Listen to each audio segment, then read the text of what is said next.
आज हम बड़े से बड़े नंबर का यूनिट डिजिट फाइंड करना सीखेंगे। ये एसएससी सीजीएल एग्जाम और बहुत से गवर्नमेंट एग्जाम के लिए बहुत ही ज़्यादा इंपॉर्टेंट क्वेश्चंस हैं। इन क्वेश्चंस को सॉल्व करने के लिए सबसे पहले हम इनके रूल पढ़ लेते हैं। How we find unit digit. ये आपको बात याद रखनी है कि कितनी भी बड़ी डिजिट हो और उसकी कितनी भी पावर हो, अगर उस डिजिट के लास्ट में 0, 1, 5 या 6 आता है तो उसकी यूनिट डिजिट हमेशा यही होगी। 0 की 0, 1, 5, 6 की यही डिजिट होगी हमेशा। Unit digit is always same for these numbers. और अगर ऐसी कोई डिजिट हो जो इवन नंबर हो तो उसका अगर हम चारों मल्टीप्लाई करेंगे, चाहे वो कोई सा भी इवन नंबर हो, 2, 4, 6 जो भी इवन नंबर होते हैं, जब उन नंबरों की चारों मल्टीप्लाई करेंगे तो हमेशा उनकी यूनिट डिजिट 6 ही आती है। हमेशा उनकी यूनिट डिजिट 6 ही आती है। जैसे कि आप देख सकते हैं, हमने यहाँ पर 2 इवन नंबर है, 2 की 4 बार मल्टीप्लाई करी तो 16 है, तो इसकी यूनिट डिजिट क्या है? 16। और 4 के 4 बार मल्टीप्लाई किया तो इसकी भी यूनिट डिजिट हमेशा 6 ही आएगी। और 6 की 4 बार मल्टीप्लाई करेंगे तो 6 आएगी। इसी प्रकार अब किसी भी इवन नंबर की हम अगर 4 बार मल्टीप्लाई करते हैं तो उसकी यूनिट डिजिट हमेशा 6 ही आती है। अब आता है ऑड नंबर। ऑड नंबर की जब भी हम 4 बार मल्टीप्लाई करते हैं तो उसकी यूनिट डिजिट हमेशा 1 आती है। उसकी यूनिट डिजिट हमेशा 1 आती है जब भी हम किसी भी ऑड नंबर को 4 बार मल्टीप्लाई करते हैं। ये आपको याद रखना है। If power is divisible by 4 and, यानी अगर किसी भी नंबर की अगर बड़ी से बड़ी पावर होती है और वो 4 से डिविजिबल है, तो अगर लास्ट डिजिट उसकी इवन नंबर है, अगर उस नंबर की लास्ट डिजिट इवन नंबर है तो उसका आंसर हमेशा 6 आएगा। और अगर उस नंबर की अगर लास्ट डिजिट ऑड नंबर है तो उसकी यूनिट डिजिट हमेशा 1 आएगी। If last 2 digits of any number is multiple of 4, यानी अगर किसी की भी लास्ट डिजिट मल्टीपल है 4 का, जैसे कि यहाँ पे आपके पास एक नंबर है 52 है, इसकी लास्ट डिजिट 52, अगर 52 4 से मल्टीपल है तब क्या होगा? वो नंबर हमेशा 4 से डिविजिबल होगा। So that number will be divisible by 4। यानी वो आप दोबारा समझ लीजिए, अगर किसी नंबर के लास्ट 2 डिजिट्स 4 से डिविजिबल हों, 4 का मल्टीपल हों, तो वो नंबर पूरा का पूरा 4 से डिविजिबल होगा। अब 5 की मल्टीप्लाई अगर हम किसी भी इवन नंबर से करते हैं, अगर बड़ी से बड़ी आपके पास कोई सीरीज़ दे रखी है, तो अगर उसमें 5 है और लास्ट डिजिट 5 है या फिर खुद 5 है, अगर उसकी किसी इवन नंबर से मल्टीप्लाई हो रही है तो हमेशा यूनिट डिजिट उस पूरे नंबर की 0 आएगी। उस पूरी सीरीज़ की हमेशा यूनिट डिजिट 0 ही आएगी। ये आपको ध्यान रखनी है। एक बार और देख लीजिए, अगर किसी भी पूरे नंबर की अगर किसी भी नंबर की लास्ट डिजिट 0, 1, 5 या 6 है तो उसकी यूनिट डिजिट हमेशा 0, 1, 5, 6 ही होगी। और अगर कोई भी इवन नंबर की 4 बार मल्टीप्लाई करते हैं तो उसकी यूनिट डिजिट हमेशा 6 आती है। किसी ऑड नंबर की 4 बार मल्टीप्लाई करते हैं तो उसकी यूनिट डिजिट हमेशा 1 आती है। और अगर किसी भी नंबर की पावर अगर 4 से डिविजिबल होती है और उस नंबर की यूनिट डिजिट हमेशा उसकी यूनिट डिजिट इवन है। जैसे कि आप एक एग्जांपल देख लीजिए। इसका एग्जांपल क्या होगा? लास्ट डिजिट अगर कोई इवन नंबर है तो उसका आंसर 6 होगा अगर उसकी पावर 4 से डिविजिबल है। जैसे कि आपके पास एक नंबर है 752 की पावर 124। अगर 124 4 से डिविजिबल है तो 124 तो 4 से डिविजिबल है, 4 3 12, 4 1 4 डिविजिबल है। तो हमें इस नंबर की लास्ट डिजिट देखनी है। इस नंबर की लास्ट डिजिट क्या है? एक इवन नंबर है, तो इसकी हमेशा यूनिट डिजिट 6 आएगी। जैसे कि एक ये नंबर है 857 की पावर 64, तो हम देख रहे हैं कि ये पावर 4 से डिविजिबल है और 4 से डिविजिबल है तो इस नंबर का जो लास्ट डिजिट है वो एक ऑड नंबर है तो इसलिए इसका यूनिट डिजिट हमेशा 1 आएगी, जैसे कि हम इसमें पढ़ रहे हैं। ये तो अभी मैंने आपको बताया। अगर किसी भी नंबर की लास्ट की 2 डिजिट 4 से डिविजिबल हैं या 4 के मल्टीपल हैं तो हम कह सकते हैं कि वो पूरी डिजिट 4 से डिविजिबल होगी। और अगर किसी भी सीरीज़ में 5 की मल्टीप्लाई किसी इवन नंबर से हो रही है तो उसकी यूनिट डिजिट हमेशा 0 आएगी। ये आपको ध्यान रखना है। अब हम कुछ एग्जाम्पल्स करके देखेंगे। जैसे फर्स्ट क्वेश्चन है 752 की पावर 124। जैसा कि हमें बताना है कि इसकी पावर 4 से डिविजिबल है या नहीं, तो हम देखेंगे कि इसकी पावर 4 से डिविजिबल है। देखिए 4 3 12, 4 1 4, यानी 4 से डिविजिबल है तो हम इसकी लास्ट डिजिट देखेंगे 2 क्या है? 2 एक इवन नंबर है। तो अभी मैंने आपको बताया था कि अगर किसी भी नंबर की अगर पावर 4 से डिविजिबल है और उस नंबर की लास्ट डिजिट इवन नंबर है तो उसका आंसर, उसकी जो यूनिट डिजिट होगी हमेशा 6 होगी। तो इसकी यूनिट डिजिट हमेशा क्या होगी? 6। इस बड़े से बड़े नंबर की हमने एकदम फाइंड कर लिया कि इस बड़े नंबर की 752 की पावर अगर 124 है तो इसकी यूनिट डिजिट क्या होगी?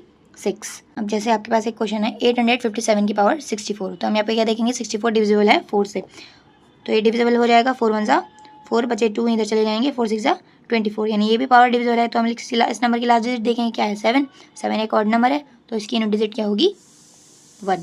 इस डिजिट को तो आपको डिविजिबल देखने की ज़रूरत नहीं है, क्योंकि सबसे पहले मैंने आपको ये बता दिया था कि अगर किसी भी बड़े से बड़े नंबर की लास्ट डिजिट 0 होती है तो आपको उसके आगे सॉल्व करने की ज़रूरत नहीं है, क्योंकि उसकी कितनी भी बड़ी पावर हो उसकी यूनिट डिजिट हमेशा 0 ही आएगी। तो इसका आंसर होगा 0। ओके, हम नेक्स्ट क्वेश्चन करेंगे। हमारे पास एक क्वेश्चन है 8544 की पावर 256 मल्टीप्लाई 7850 की पावर 848 947 की पावर 956। इसको कैसे सॉल्व करेंगे हम? वही प्रोसेस रिपीट होगा। यहाँ हमें क्या देखना है 256 की पावर, ये जो पावर है ये 4 से डिविजिबल है या नहीं। तो हम देखेंगे ये 4 से डिविजिबल होगी। 4 6 24, 4 4 16, 4 से डिविजिबल है। और इसकी लास्ट डिजिट कैसी है? लास्ट डिजिट एक इवन नंबर है तो इसकी यूनिट डिजिट होगी 6। मल्टीप्लाई लगा देंगे हम, क्योंकि मल्टीप्लाई का साइन है यहाँ पर। अब इसको देखेंगे। अब यहाँ पे देखिए 842 4 से डिविजिबल है, 4 से डिविजिबल है। 4 2 8, 4 1 4, 4 2 8 डिविजिबल है। और इसकी लास्ट डिजिट कैसी है? एक, इसकी लास्ट डिजिट एक इवन नंबर है तो इसकी यूनिट डिजिट होगी 947 की पावर कर देंगे। 4 2 8 बचे 1, 15 हो गया। 4 3 12 बचे 2, 24 हो गया। 4 6 24, ये भी कटेगा और ये भी कट गया है। इसकी लास्ट डिजिट कैसी है? एक इवन नंबर है। इवन नंबर है तो इसका यूनिट डिजिट क्या आएगी 1। अब हम इसकी मल्टीप्लाई कर लेंगे। 6 6 36, तो इसकी लास्ट यूनिट डिजिट क्या है 6, तो इसकी यूनिट डिजिट आ जाएगी 6। 6 इसका आंसर हो जाएगा। जैसे एक क्वेश्चन है 9845 की पावर 1451, तो हम देख रहे हैं इसकी लास्ट में 5 है। अभी मैंने इसमें यहाँ पर आपको पढ़ाया था कि अगर किसी भी डिजिट की यूनिट डिजिट 0 1 5 या 6 होती है तो उसकी लास्ट डिजिट यूनिट डिजिट हमेशा 5 ही होगी, चाहे वो कितनी भी बड़ी डिजिट हो। तो देखिए इसकी लास्ट डिजिट 5 है तो इसकी यूनिट डिजिट हमेशा 5 ही होगी, चाहे इसकी कितनी बड़ी से बड़ी डिजिट हो। अब इसमें क्या देखेंगे कि इसकी पावर 4 से डिविजिबल है नहीं। कट कर दीजिए। 4 1 4 बचे 1 18 हो गया। 4 4 16 बचे 2 24 हो गया। 4 6 24 डिविजिबल है और इसकी लास्ट डिजिट एक इवन नंबर है तो इसकी यूनिट डिजिट 6 ही होगी। हम डायरेक्ट भी देख सकते थे, क्योंकि जिसकी यूनिट डिजिट 6 होगी उसकी यूनिट डिजिट 6 ही होगी। अभी मैंने ये भी आपको यहाँ पर पढ़ाया है कि जिसकी यूनिट डिजिट 6 होगी उसकी यूनिट डिजिट हमेशा 6 ही होगी, चाहे वो कितने से बड़े से बड़ा नंबर हो। अब जैसे ये क्वेश्चन है आपके पास, इसमें देख सकते हैं हम कि 4 से डिविजिबल है पावर या नहीं। 4 1 4, 4 1 4 बचे 3, 35 हो गया। 4 8 32 बचे 3, 4 8 32, ये भी डिविजिबल है और इसकी लास्ट डिजिट एक ऑड नंबर है तो इसकी यूनिट डिजिट 1 होगी। हम इसकी मल्टीप्लाई कर लेंगे। 5 6 30 हो जाएगा तो इसकी यूनिट डिजिट क्या है 0, इसकी यूनिट डिजिट 0 होगी। हम ऐसे भी डायरेक्ट देख सकते थे, क्योंकि इसकी यूनिट डिजिट 5 है और इसकी यूनिट डिजिट 6 है। यहाँ पे भी देख सकते हैं कि मैंने आपको बताया कि अगर कोई भी यूनिट डिजिट की 5 से मल्टीप्लाई, अगर किसी भी चीज़ की डिजिट यूनिट डिजिट क्या है एक इवन नंबर है, अगर उसकी 5 से मल्टीप्लाई होती है तो उसकी यूनिट डिजिट हमेशा 0 ही आएगी। ये आपको हमेशा ध्यान रखना है। हम आगे एक क्वेश्चन करेंगे जैसा कि आपको इस क्वेश्चन में दिया हुआ है 2 की पावर 3। ये आपको बहुत भारी लग रहा होगा देखने में, पर ये भारी नहीं है, बहुत इजी है। जैसे कि मैंने आपको एक कॉन्सेप्ट बताया था पीछे, देखिए इसमें 5 है और इसकी यूनिट डिजिट 5 ही आएगी, जाहिर सी बात है। और ये 6 है, मैंने आपको बताया था इसकी यूनिट डिजिट 6 ही आएगी। तो डायरेक्ट कर सकते हैं आप इसकी। एक 5 की अगर किसी इवन नंबर से मल्टीप्लाई होती है तो उसकी यूनिट डिजिट हमेशा 0 ही होती है, तो इसकी यूनिट डिजिट 0 ही होगी। डायरेक्ट आप लिख सकते हैं कि इसकी यूनिट डिजिट 0 है। अब हम एक ऐसा क्वेश्चन करेंगे जिसकी पावर 4 से डिविजिबल ना हो, क्योंकि अभी तक आपने ये तो देख लिया है कि 4 से डिविजिबल होगी पावर, और अगर उसकी यूनिट डिजिट इवन है तो यूनिट डिजिट 6 होगी, और ऑड है तो यूनिट डिजिट 1 होगी। ये तो आपने देख लिया, पर आपने ये नहीं देखा कि जिसकी पावर 4 से डिविजिबल नहीं होगी तो हम उसकी यूनिट डिजिट कैसे निकालेंगे। उसकी हम यूनिट डिजिट कैसे निकालेंगे, सबसे पहले आप देख लीजिए कि यहाँ पर 4 की पावर डिविजिबल है, इसकी पावर डिविजिबल 4 से है या नहीं। तो डिविजिबल करेंगे हम, डिवाइड करेंगे। 4 2 8 बच्चे कितने 2, 26 हो गया। 4 6 24, लेकिन ये पूरा नहीं कट रहा है तो हम क्या करेंगे 24 बचा है तो इसमें से 2 बचा है ना, तो इसको साइड में लिख लीजिए।